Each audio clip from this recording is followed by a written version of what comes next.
महाभारतको महायुद्ध अघि हस्तिनापुरको गहिरो जंगलमा दुई महावीरको ऐतिहासिक भेटघाट। एकातिर परम सत्यको ज्ञाता स्वयं भगवान श्रीकृष्ण र अर्कोतिर दानवीर महारथी कर्ण, जसलाई नियतिले कठोर परीक्षा लिइरहेको थियो।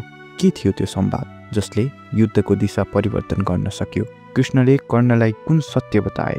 कर्णले सत्य जान्दा जान्दै किन आफ्नो मित्र दुर्योधनलाई छाड्न सकेनन्? यस ऐतिहासिक क्षणको सजीव पुनर्निर्माणमा तपाईलाई स्वागत छ। महाभारतको यो अद्वितीय संवादलाई बुझ्नका लागि अन्तिमसम्म सुन्नुहोस्।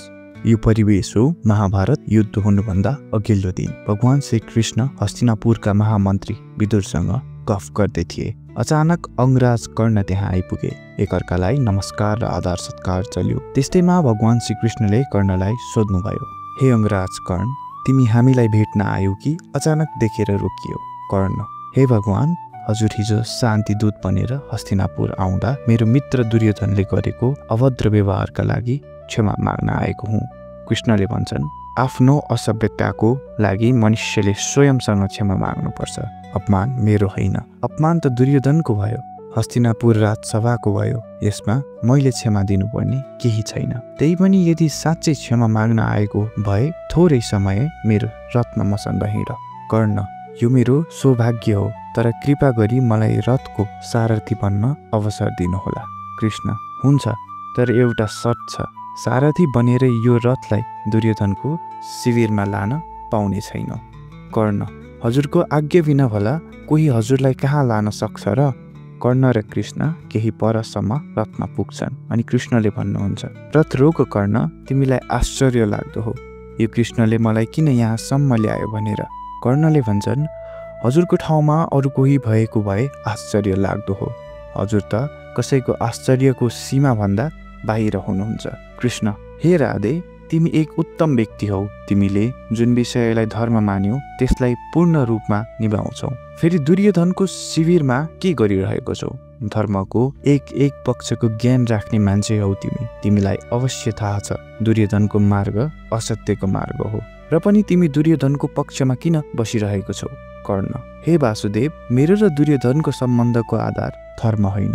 हे देवकी नन्दन, हाम्रो सम्बन्ध धर्म र अधर्म भन्दा स्नेह र प्रेममा बनेको छ। ऊ मेरो मित्र हो, ऊ मेरो कृष्ण त होइन, तर म उसको सुदामा अवश्य हुँ। क्षत्रियको समाजले मलाई सुत पुत्र भएकै कारणले स्वीकार गरेन, तर दुर्योधन एक्लो क्षत्रिय हो जसले मलाई स्वीकार गर्यो। अंगदेशको राजा बनाएर मलाई अंगराज बनायो। वर्षौं पहिलो हस्तिनापुर सभामा द्रोणाचार्य, कृपाचार्य जस्ता गुरु श्रेष्ठ, भीष्म पितामह आदि सबैले मेरो अपमान गरिरहेको थिए। मात्र दुर्योधन मेरो सहायताको लागि उठ्यो। अंगराज बनाएर मलाई दुर्योधनले घमण्डी कुन्ती पुत्र अर्जुनलाई युद्धका लागि चुनौती दिन सक्ने अधिकार प्रदान गर्यो। यसैले त हे देवकी नन्दन, जब जब मलाई दुर्योधनको कमजोरी भएको लाग्छ, गल्ती भएको लाग्छ, म आफ्नो आँखा बन्द गर्छु।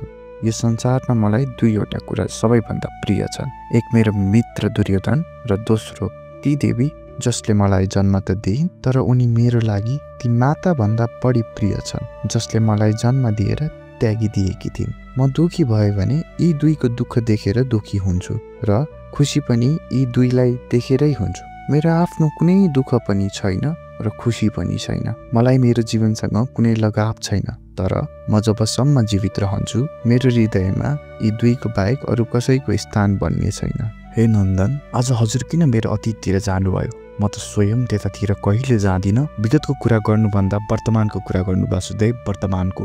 कृष्ण, हे कर्ण, तिम्रो अनुमान सही हो। तिम्रो आमा एक कुलनीय घरकी कन्या हुन्। उनी तिम्रो जन्मपछि समाजको निन्दा, प्रहार र बेइज्जतसँग डराइन्। आज उनी पुत्रहरूका माता हुन्, तर उनको हृदयमा एउटा एक्लोपनले छोपेको छ, सन्नाटाले भरिएको छ। आज पनि उनी आफ्नो त्यो पुत्रको बारेमा चिन्तित छन् जो जन्मदै कवच र कुण्डल लगाएर जन्मिएको थियो।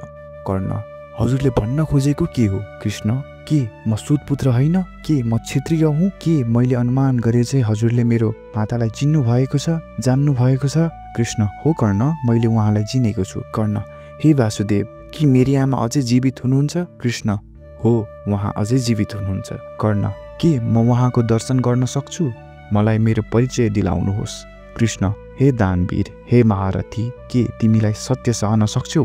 कर्ण, सत्यको घाउ अपमानको घाउ जस्तो पीडादायी त हुँदैन नि वासुदेव, म अवश्य सहन गर्नेछु।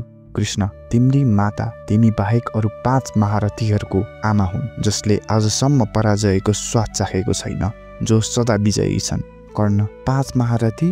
5? कतै हजुरले पाण्डवहरूको त कुरा गरिरहनु भएको त छैन? कृष्ण, हो कुन्ती पुत्र, तिमी ज्येष्ठ कुन्ती पुत्र हो र 5 पाण्डवहरू तिम्रो भाइहरू हुन्। कर्ण, अनि मेरो पिता? कृष्ण, तिम्रा यिनै इष्टदेव श्री सूर्यनारायण तिम्रो पिता हुन्। तिमी सूर्य भगवान र माता कुन्तीका ज्येष्ठ पुत्र हौ। कर्ण, मेरो दुर्भाग्यको सीमालाई के हजुरले नाप्न सक्नुहुन्छ? म त सूर्य पुत्र कर्ण, सुत पुत्र राधेयको नामले चिनिएको छु। म कुन्ती पुत्र कर्ण, राधेय भएको छु। म कुलीनीय युधिष्ठिर, शक्तिशाली भीम, सुरवीर अर्जुन, सुन्दर नकुल र बुद्धिमान सहदेवको ज्येष्ठ दाजु कर्ण, सुत पुत्र भनी चिनिएको छु। सारा संसारले मलाई दलित पुत्र भनेर पक्षपात गरिरह्यो, मैले सुनिरहे। हे वासुदेव, यो दुर्भाग्य र उपहासको कुनै उपाय बताइदिनुहोस्। हे देवकी नन्दन, हजुरलाई त यो पहिलोदेखि नै जानकारी हुँदो हो, र पनि मलाई किन सुनाउनु भएन? फेरि आज किन बताउनु भयो? म त पाण्डवहरूप्रति घृणाको पुँजी लिएर बसिरहेको थिएँ। यो संसारमा मेरो सबैभन्दा घृणा पात्र पाण्डवहरू थिए। यही घृणाले म स्वयंलाई धनी सम्झिरहेको थिएँ। यो सबै बताएर हजुरले मेरो सन्तुलन बिगारिदिनु भयो। मबाट मेरो खुसी छिनेर मलाई किन निशस्त्र र निहत्था बनाइदिनु भयो? अब मैले मेरो बाणहरूले आफ्नै अनुज अर्जुनलाई कसरी मार्न सक्छु? हे वासुदेव, हजुरले मलाई युद्ध अगाडि नै हराइदिनु भयो। हे कृष्ण, हजुरले किन यस्तो गर्नुभयो? कृष्ण, हे कर्ण, तिमी पञ्च पाण्डव भन्दा पहिले जन्मिसकेको थियौ। तिमी ज्येष्ठ कौन्तेय हो। मैले यो ज्येष्ठ पाण्डु पुत्र आफ्ना अनुजहरूसँग युद्ध नगरोस् भनी तिमीलाई सुनाए। एकै माताका सन्तानहरू एक आपसमा लडेको म देख्न चाहन्न। हे कर्ण, हे ज्येष्ठ कुन्ती पुत्र, तिमी मसँग हिँड। इन्द्रप्रस्थ राज्यको तिमी राजा हुनेछौ। तिम्रा अनुजहरू तिम्रो सामु झुक्नेछन्। युधिष्ठिर तिम्रो सेवक हुनेछ। सर्वश्रेष्ठ गदाधारी भीम तिम्रो छाया छत्र बन्नेछ। अर्जुन तिम्रो सारथी हुनेछ। म स्वयं नकुल र सहदेव सहित तिम्रो रथको पछि पछि हुनेछौ। तिमीलाई संसार विजयको आशीर्वाद प्राप्त हुनेछ। हे अंगराज, धर्म पालनमा तिमी युधिष्ठिर जस्तो छौ। शक्तिमा तिमी भीम जस्तो छौ। वीरतामा तिमी धनधारी अर्जुन जस्तो छौ। सुन्दरतामा नकुल र योद्धाको शालीनतामा तिमी सहदेव जस्तो छौ। मलाई अचम्म लाग्छ आजसम्म कसैले किन यो सब देख्न सकेन। महाभारत युद्धको लागि म कहाँ आऊ? म यो सारा संसार तिम्रो चरणमा राखिदिन्छु। तिमीलाई 5 भाइ प्राप्त हुनेछन् अनि तिमीलाई जन्म दिने माताको साथ र काख प्राप्त हुनेछ। कर्ण, हजुरले प्रस्ताव गरेका हरेक चिज सत्य छन्, तर म दुर्योधनको ऋणी छु। हजुरले यो ऋणको विषयमा त केही भन्नु भएन।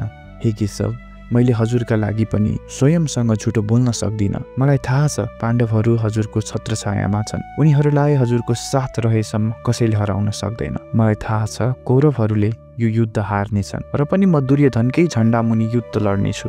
दुर्योधनका लागि मेरो आत्मविश्वास पराजय स्वीकार गर्न समेत तयार छु। हे मधुसूदन, अर्जुन मेरो भाइ हो भन्ने जानी जानी उसलाई मार्न सक्ने बाण त म चलाउन सक्दिनँ, तर पनि म यो युद्ध लड्नेछु। तपाईँलाई थाहा थियो म दुर्योधनलाई कुनै पनि हालतमा छाड्दिनँ। यो सब जानी जानी गोप्यतालाई उजागर गरेर हजुरले अर्जुनको प्राण रक्षा गर्नुभयो। हजुरले यसो नगरेको भए अति जाति हुने थियो। यति भइसकेपछि अब मलाई एउटा वचन दिनुहोस्। जबसम्म युद्धभूमिमा मैले वीरगति प्राप्त गर्ने छैन, तबसम्म पाण्डु पुत्रहरूलाई म ज्येष्ठ कौन्तेय भएको थाहा नदिनुहोला। यदि युधिष्ठिरले यसबारे थाहा पाए भने आफ्नो शिरमा मुकुट राख्ने कदापि स्वीकार गर्ने छैन। तर राजा बन्ने योग्य त मेरो भाइ युधिष्ठिर नै छ, र यदि युधिष्ठिरले मलाई राजा बनायो भने अंगदेशको ऋण चुक्ता गर्न म यो राज्य मुकुट दुर्योधनलाई सुम्पिदिन्छु, जुन यो राज्य धर्म र सत्यको अपमान हुनेछ र अन्याय हुनेछ। हे मधुसूदन, अब हाम्रो भेट रणभूमिमै हुनेछ। तबसम्मका लागि म बिदा चाहन्छु। प्रणाम। भनिन्छ नि सबैभन्दा ठुलो युद्ध त्यो हो जो दुनबाट रोकियो। भगवान कृष्णको यो युद्ध रोक्न सक्ने अन्तिम उपाय तथा मनुष्य जन्म प्राप्त गरेपछि आफ्नो कर्तव्य धर्म निष्ठामा अडिग रहेर कर्णले गरेको र सोको निर्वाहको लागि गरिएको व्यवहार नै यस संवादले देखाउन खोजेको एक उदाहरण रहेको छ। सर्वोच्च युद्ध सधैँ हतियारले मात्र लडिँदैन, कहिलेकाहीँ त्यो मन विचार र निर्णयहरूबाट लडिन्छ। कर्णले सत्य सुने तर आफ्नो मित्रका ऋणबाट मुक्त हुन सकेनन्। उनले निष्ठा, कर्तव्य, धर्म बीचको द्वन्द्वमा मित्रताको बाटो रोजे। के कर्णले सही निर्णय गरे? उनले आफ्नो जन्म सत्य स्वीकार गरी पाण्डवहरूसँग मिल्नु पर्ने थियो कि उनले मित्रको असल उदाहरण प्रस्तुत गरे? तपाईको विचार के छ? तल कमेन्ट गर्नुहोस् र आफ्नो दृष्टिकोण बाँड्नुहोस्। यदि तपाईलाई यो कथा मन पर्यो भने लाइक, शेयर र सब्स्क्राइब गर्न नबिर्सिनुहोस्। अर्को ऐतिहासिक कथासँग फेरि भेटौँला। जय श्री कृष्ण, जय वीर कर्ण।